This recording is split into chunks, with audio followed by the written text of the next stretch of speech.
pasrah, yang susah bisa mudah. Dunia Islam, saya sebut dalam banyak penulisan saya juga dan kuliah-kuliah saya, dunia Islam menghadapi beberapa kelompok dalam pendirian mereka terhadap pemerintah. Dan saya akan cakap tentang tajuk pemerintahan ini.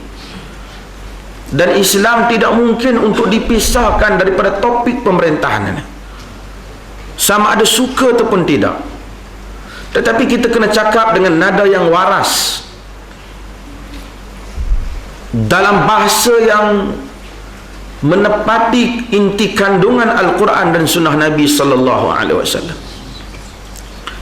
Kita ada golongan yang paling bermasalah, ialah golongan yang disebut dalam hadis ini, iaitu golongan yang mengampu pemerintah habis-habisan. Terdiri dari kalangan para ulama dan golongan agama. Apabila mereka berjumpa dengan pemerintah, mereka mengampu pemerintah, sedangkan kerja mereka menasihati pemerintah dan memberikan tolong-menolong dalam perkara kebajikan dan takwa. Lalu pemerintah menjadi buta disebabkan dia tidak tahu hakikat yang sebenar, kerana dia telah diampu. Pantang orang cakap je, dia yang pemerintah gaya nak cakap, saya kata, betul. Terpaksa pemerintah tanya apa yang betul, yang nak dicakap tu betul. Dia tak tahu, dia mengampu je. Ini suatu masalah yang besar yang membutakan mata pemerintah, sehingga pemerintah menyangka perbuatan salah yang dia buat benar. Yang ini disebut dalam hadis sebagai bitanatus su', penasihat-penasihat yang buruk, penasihat-penasihat yang jahat. Tidak ada orang yang menjadi pemimpin melainkan ada dua bitanatan, dua jenis penasihat, yang mengajak kepada kebaikan dan mengajak kepada kejahatan. Ini satu kelompok yang sangat bahaya. Kelompok ini ada beberapa cirinya. Pertama, pemerintah dunia Islam berubah tidak seperti pemerintah terdahulu. Orang-orang yang membaca buku-buku as-siyasatus syar'iyyah, politik Islam, seperti yang ditulis oleh Al-Mawardi, memang melihat teori yang disebut oleh Al-Mawardi sebagai Al-Mawardi ini, Abu Ya'la Al-Mawardi ini adalah satu orang Al-Qadi. Al-Mawardi ini adalah satu orang tokoh qadi, hakim pada zaman kerajaan Abbasiyah yang memang bijak. Dia telah menulis banyak tentang teori pemerintahan, tetapi banyak yang dia tulis itu tidak wujud di alam nyata. Pemerintah hendaklah sampai kepada peringkat seorang mujtahid, katanya.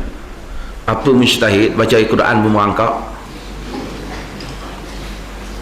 Tapi itu satu teori yang disebutkan, tetapi realitinya lain. Bila realitinya lain, pemerintah banyak tidak tahu hukum mahkamah syarak.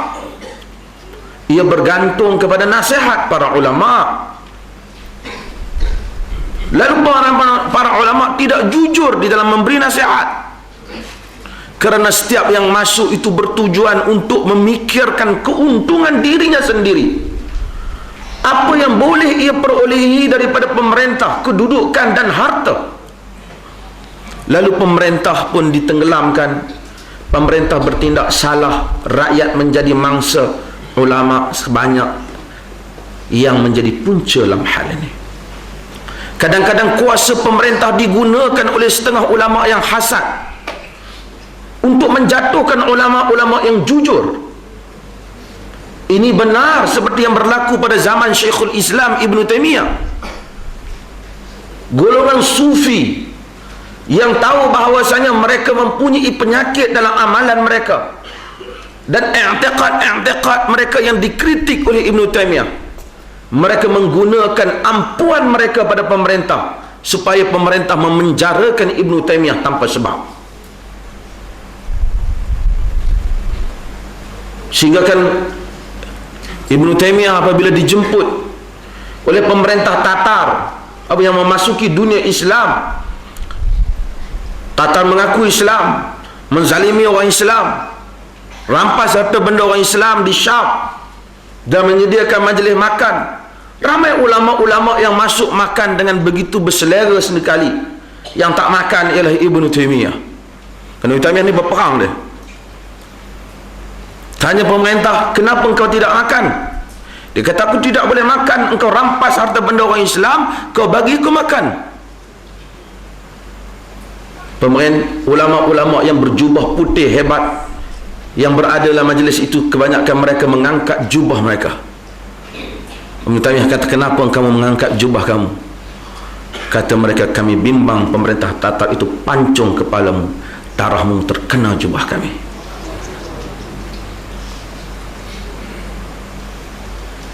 Orang-orang yang seperti ini lah yang menyebabkan kelirunya pemerintah antara hakikat yang benar dan salah. Bukan pun kadang-kadang pemerintah berniat jahat, tapi mereka ditipu oleh ulama-ulama yang jahat, yang punya kepentingannya, yang menghasut, yang tahu kedudukannya tergugat kadang-kala, yang tahu tembelangnya akan dibuka. Mereka menghasut pemerintah, dan pemerintah bertindak dengan cara yang salah. Mereka ini munafik berdasarkan hadis ini. Golongan yang kedua, sama ada suka ataupun tidak, terpaksa kita sebut, ada orang yang terus berterusan menentang pemerintah tanpa memilih keadaan. Hanya yang dia letakkan dalam pengendalian ataupun dalam akalnya ialah kerjanya mesti menentang dan kerjanya mesti membangkang. Dia tidak akan beri apa-apa kredit kepada pemerintah, sama ada betul ataupun salah. Ini juga ghulu dalam agama. Kita disuruh bercakap benar. Ketika orang buat yang baik, kita katakan baik. Jika dia buat tak baik, kita kata tak baik.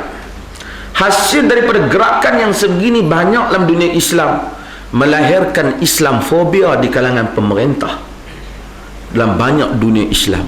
Sehingga apabila adanya sebutan-sebutan Islam di banyak dunia Islam, pemerintah Islam rasa takut, dan dia bimbang sebutan Islam itu akan menjadi satu senjata yang menikam dirinya balik. Kerana setiap kali istilah Islam itu digunakan untuk menentangnya.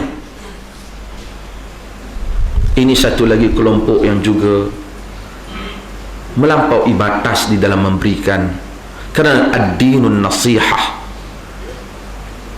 Qalu liman ya Rasulullah? Qulillah wa rasulihi wa li a'immatil muslimin wa amatihim.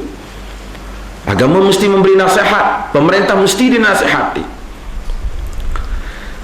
Ini juga salah. Apa yang patut dilakukan oleh golongan Islam? Ini yang selalu kita sebut, golongan Islam mesti menjadi orang yang bercakap benar. Bila pemerintah salah, hendaklah dia menyebut dengan jelas kepada pemerintah nasihatnya bahwasanya awak telah melanggar titah perintah Allah. Dan apabila pemerintah melakukan yang benar, hendaklah dia ta'awanu 'alal birri wat taqwa. Wa ta'awanu 'alal birri wat taqwa. Tolong menolong dalam kebajikan dan takwa. Ada satu perkara yang paling penting untuk kita ingat, saya yang dhaif dan tuan-tuan juga. Apa istimewanya dakwah para anbiya? Apa istimewanya dakwah para nabi? Istimewanya dakwah para nabi ini, mereka sentiasa tidak pernah menggambarkan bahawasanya tujuan dakwah mereka ialah mencari kepentingan untuk diri mereka sendiri.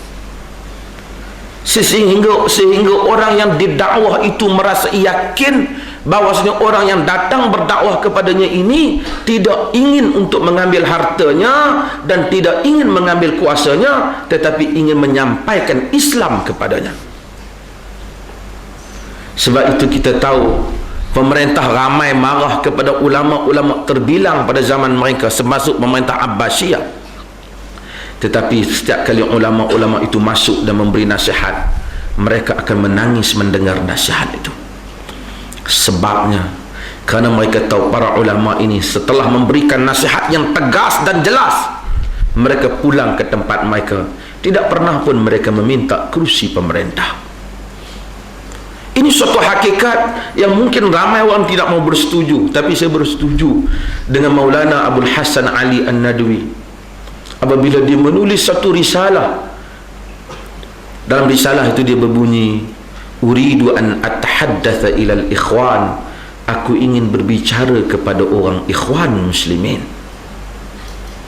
Antara kandungan risalah yang penting itu, beliau menyebut, wahai orang ikhwan, sesungguhnya yang dikatakan tajdid Islam, pembaharuan Islam, membaharukan umat ini, bukanlah suatu proses menukar ganti pemerintah semata-mata, dijatuhkan suatu pemerintah dan ditukar dengan pemerintah yang lain, atau memperjuangkan hak pengangguran orang ramai, pelajaran semata-mata. Tapi ia adalah perjuangan akidah, perjuangan akhlak, perjuangan ibadah, perjuangan Islam yang syumul. Para anbiya apabila mereka berjuang, mereka tidak pernah terlintas dalam fikiran mereka bahawa mereka ingin mendapatkan kuasa. Kuasa yang Allah berikan kepada mereka ialah hadiah keikhlasan perjuangan mereka. Ia berbeza, kata Ali Nadwi, di antara natijah yang muncul dan tujuan yang diletakkan. Tujuan perjuangan mereka menegakkan Islam, menyampaikan Islam. Dan kadang-kala dalam proses nak sampai Islam itu, Allah beri hadiah kerajaan pada mereka supaya Islam dapat ditegakkan. Tapi tidak pernah di dalam pemikiran mereka berfikir dan merebut kuasa di antara mereka. Namun kalau suatu hari kita memerlukan kuasa, kita mesti cuba mendapatkan kuasa, tapi dengan cara yang tawaduk dan khusyuk kepada Allah Jalla wa'ala. Ini berbeza kerana para ulama hendaklah letakkan hal ini. Sebab itu Ibn Taymiyah, Imam Ahmad, Imam Syafi'i, bagaimana sikap mereka terhadap pemerintah? Tegas, namun dalam masa yang sama mereka, pemerintah tahu orang-orang ini tidak pernah mempunyai apa-apa kepentingan dalam dakwah mereka. Hakikat ini mesti nak diwujudkan oleh orang Islam.